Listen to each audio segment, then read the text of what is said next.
पहला गेट था खेपरो, बख्तरबंद किला है, एंट्री एग्जिट का रास्ता एक ही है, दूसरा कोई गेट नहीं है। अंदर ही अंदर 4 गेट पार किए, सूरज, गणेश और हवा।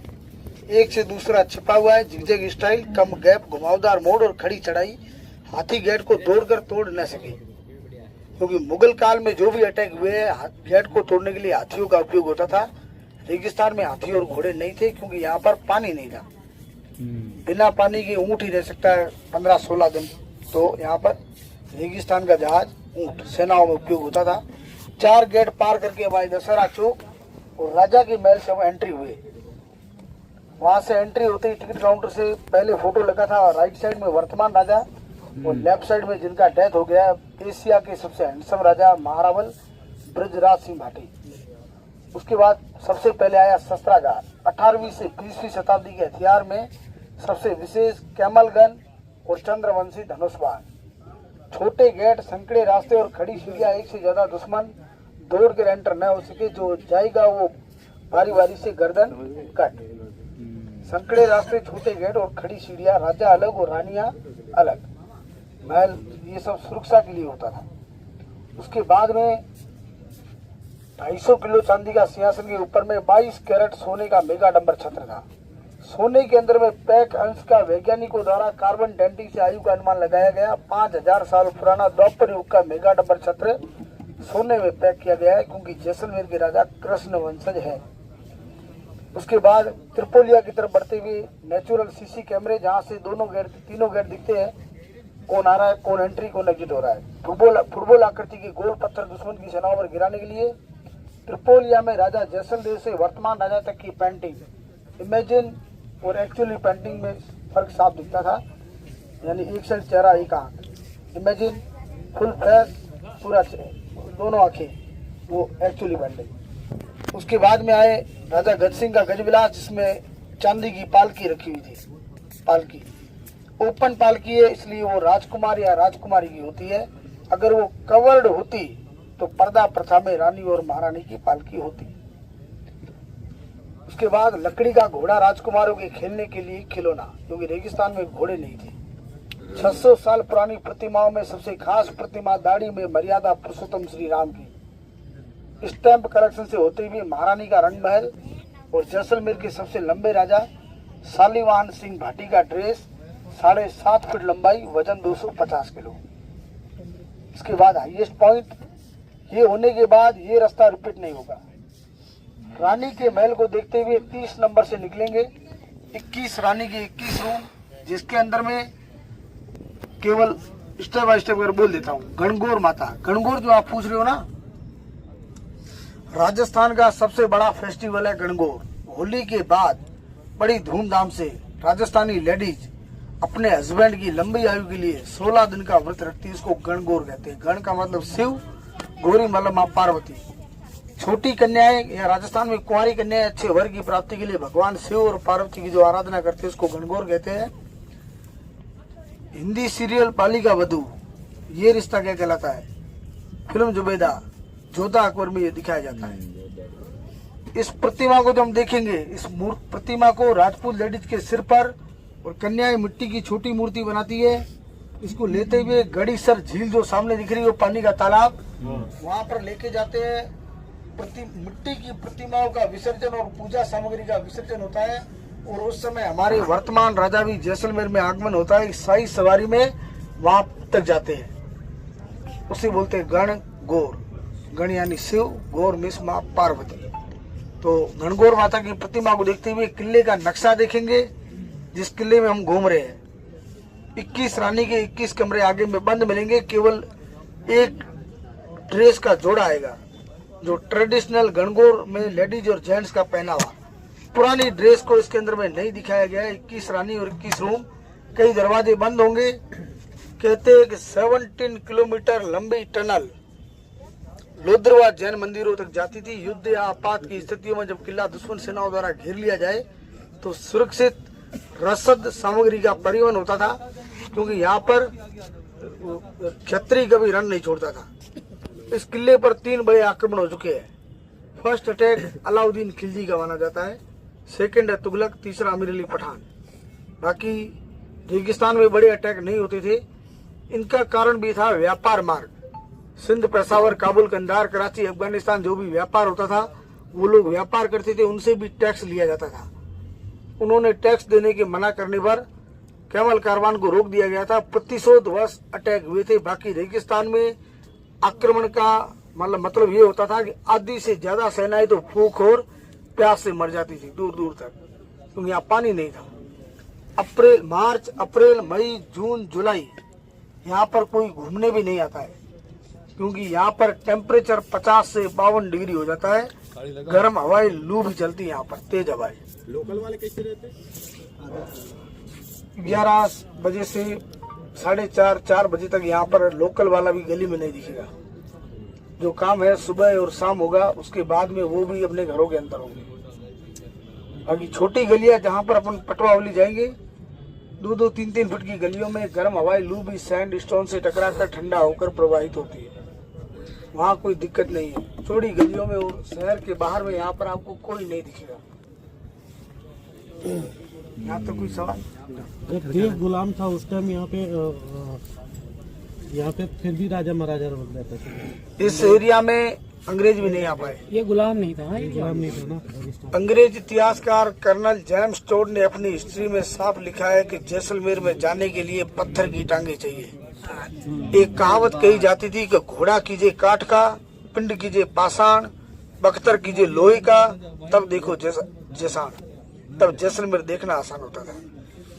घोड़ा कीजिए काठ का, घोड़ा लकड़ी का हो जो घास और चारा न मांगे रेगिस्तान में। पिंड कीजिए पाषाण, बख्तर कीजिए, पिंड यानी शरीर, पत्थर का हो, पाषाण का, जो अत्याधिक ताप और दाब को सहन कर सके। बख्तर कीजिए लोहे का, कपड़े लोहे के हो जो गर्म हवा, लू के थपड़ों को भी सहन कर सके। तब देखो जैसाण, यानी तब जैसलमेर देखना आसान होता था। लेकिन 1992 के बाद सरकारी सुविधाएं, सड़क के यातायात, हवाई सेवाएं, टूरिज्म का स्टार्ट होने के बाद, सुविधाओं संपन्न होने के बाद एक उल्टी कहावत हो जाती है कि घोड़ा गाड़ी छोड़कर जल्दी भरो उड़ान, चंद घंटों में देख लो त्रिकुट गढ़ जैसाण।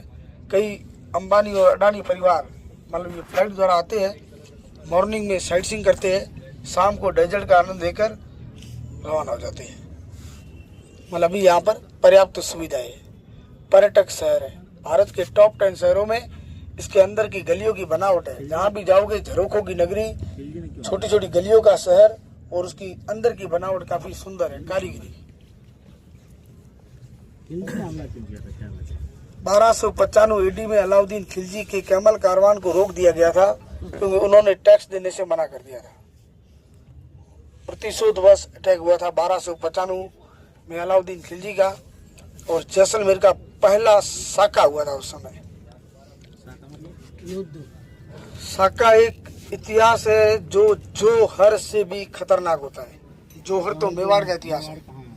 जोहर में क्या होता है कि राजपूत राजा लड़कर वीर गति को प्राप्त हो जाए और रानी उसके बाद में आग के कुंड में जाकर सती हो जाए। आफ्टर देन सती होना जोहर कहलाता है, जो चित्तौड़ में हुआ है। साका क्या होता है? युद्ध अभी तक हारे नहीं है, लेकिन हार लगभग निश्चित है। यदुवंश की रानियां आग के कुंड में पहले कूद जाती है जब हारने की स्थिति हो। उसकी राख का तिलक, केसरिया रंग जो होता है ना, ये वीरता और बलिदान का सूचक होता है। केसरिया पगड़ी और कमर पर केसरिया कपड़े में नारियल बांधकर अंतिम लड़ाई जो करो या मरो के लिए लड़ी जाती है, उस प्रक्रिया को साका कहा जाता है। यानी युद्ध भले जीत गए हो, रानी अग्निकुंड में सती हो चुकी है।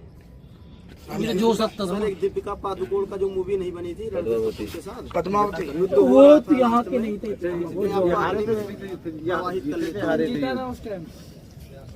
खिलजी की अत्याधिक सेनाएं तो भूख और प्यास से मर चुकी थी। अंत समय में जब जीतने की स्थितियां हुई तो यहाँ पर हारने की स्थिति में ये तो सती हो गई, लेकिन जंगी जीवन की परिस्थितियों की वजह से लंबा घेरा न डालने पर खिलजी सेना को परास्त कर दिया गया था। खिलजी सेना यहाँ पर नहीं थी, खिलजी खुद नहीं था, उसकी सेनाओं को हरा दिया गया था, लेकिन साका हो चुका था, जीत गए। लेकिन महिलाएं जो थी एक तो ये जो जगह है, जैसे एक तरफ भारत है और जो तीन तरफ पाकिस्तान है, दूरी बता दीजिएगा। और वो छोटी सी बात जिस जो स्टोरी है जिसकी वजह से जिन्ना को वो ब्लैंक पेपर पर साइन करके नहीं दिया गया वो।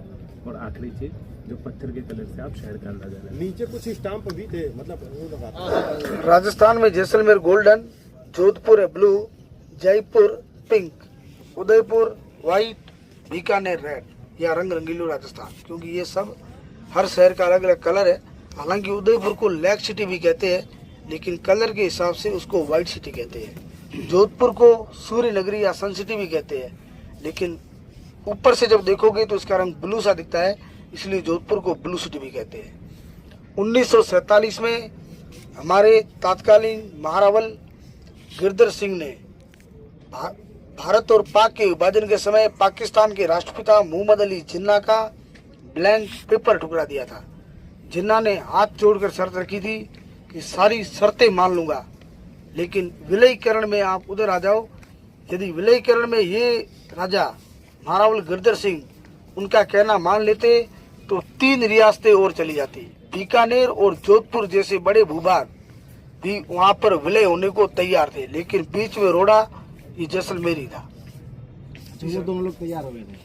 हाँ, जोधपुर के महाराजा हनुमंत सिंह तैयार थे। अगर उन्होंने साइन कर दिया होता तो हाँ, हम लोग क्योंकि यहाँ नहीं 3 ऑप्शन रखे गए थे। एक तो पॉपुलेशन के आधार पर स्वतंत्र राष्ट्र बना लो, या भारत में विलय हो जाओ, या पाकिस्तान में विलय हो जाओ। ये 3 ऑप्शन। आबादी यहाँ ज्यादा थी नहीं, 65,000 की आबादी थी उस समय यहाँ की, जिसमें से भी अधिकतर लोग तो जा चुके थे। इसके अंदर में रहने वाले कई परिवार तो भी यहाँ पर नहीं है। महानगरों में सेट है, कलकत्ता, बड़ा बाजार, महाराष्ट्र, मद्रास, कलकत्ता। व्यापारी लोग तो वहाँ जाकर सेट हो गए पूरे। और कुछ आपने बोला सर? पाकिस्तान का बॉर्डर किलोमीटर है। कोई गांव खाली हुआ ये पाकिस्तान का बॉर्डर कितनी दूर है यहाँ से? कुलधरा 17 किलोमीटर पर है। 17 कहते हैं कि यहाँ पर इस रेगिस्तान के बीच में 84 गांव पालीवालों के हुआ करते थे। अत्यधिक सुदृढ़ और संपन्न गांव थे। पालीवाल ब्राह्मण थे। पूजा पाठ हवन यज्ञ में काफी, और इसमें मतलब खेतीबाड़ी के कुछ तरीके छोटे से एरिया में वो कर लेते थे। अच्छे संपन्न लोग थे, लेकिन कुछ अकाल और त्रासदी की घटनाओं के बाद में वो पहले से दुखी थे। 1867 में के आसपास कहते हैं कि रक्षाबंधन में पूर्णिमा की रात्रि को सूर्यास्त के साथ, कई तवारीखों में किताबों में लिखा हुआ है, 84 गांव का पलायन एक साथ हुआ था। रक्षाबंधन में पूर्णिमा की रात्रि को सूर्यास्त के साथ 84 गांवों ने कहते हैं कि अन्न और जल त्याग कर श्राप दिया था कि जो रहेगा वो पनप नहीं पाएगा, सुखी नहीं रहेगा। उसके बाद में वो गांव खाली पड़े हैं। और कुछ किताबों में लिखा हुआ भी है कि राजा के दीवान सालम सिंह की अत्याचारों की वजह से वो गांव खाली पड़ा था। उसमें 84 गांव है जहाँ कोई पनप नहीं सकता और सुखी और संपन्न नहीं रह सकता। गूगल पे डालोगे कुलधरा विलेज जैसलमेर तो वर्ल्ड का 2nd हॉन्टेड आता है। वास्तव में हॉन्टेड नहीं है, वो एक श्रापित गांव है जिसका नाम है कुलधरा। वास्तव में कोई रह भी नहीं रहा। वास्तव में उसके अंदर की परिधि में बाउंड्री वॉल में रहने वाला सुखी और संपन्न नहीं माना जाता। बाउंड्री के बाहर रहते लोग, कहीं भी रहते हैं तो एक गांव नहीं, 84 गांव उस तरह के। 84 गांव की पब्लिक कहाँ रही पता नहीं चला। नहीं, इसका कहीं कोई उल्लेख नहीं है। उस टाइम फेसबुक थोड़ी थे, गिर देते चले गए बेचारे कहीं रहने। कहीं भी जान बचाने को चाहते तो कोई टूटे हुए खंडर है, बाकी उसके अंदर भूत कुछ है नहीं उसके अंदर। खंडर ही देखना। श्रापित गांव है, केवल श्रापित गांव है जिसके मकानों से उठाया हुआ पत्थर भी दूसरे के घर में रखने पर कहते वो साफ हो जाता है।